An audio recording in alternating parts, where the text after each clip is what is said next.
I'm doing obviously an awful lot of work on men and boys issues. Yeah. We've obviously got an issue with not enough male teachers in school, and because we've not got enough male teachers in school, then I think we get an issue with boys because they need someone to mentor them, and there's an awful lot of dropout rate for boys and this, that and that, which means you end up with less boys going to university, which means you end up with less male teachers, and so you've got this circular thing. Last year I did ask this question, if the department is doing anything. Is it doing anything? Because we've had This Girl Can campaigns. I've got a piece from STEM Week 2021, and it said all the work that had happened within this field, and it said that there'd been an increase of 50.1% of girls into STEM subjects, which is amazing. Where's the piece of work to get boys into teaching? And we really need this, and I genuinely believe this is proof of the pudding here, that when we do something and we really want to do something, we can achieve it. We need to be getting boys interested in teaching in schools, because that has a fantastic effect on boys going through life. Even if they don't end up in teaching, it's just having that male role model at school, because a lot of them are lacking it at home, unfortunately, with separation, families and one thing or another. So what are we doing on that, and what can we do? I mean, I completely agree. You know, we want to have diversity in our schools. We want to have a lot of male teachers in our schools. And you know, you do go into some schools and you do see there's many more female teachers than there are male teachers.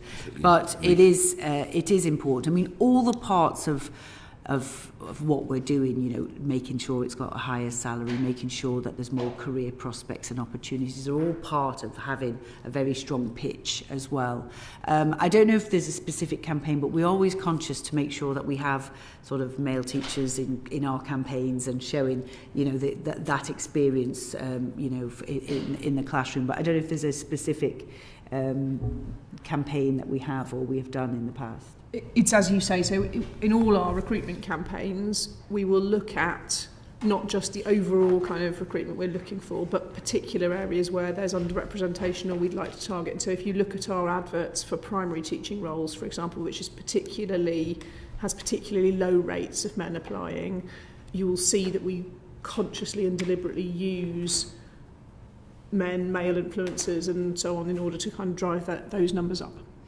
If it's 1 in 3 men to women in secondary, it's 1 in 7 in primary schools.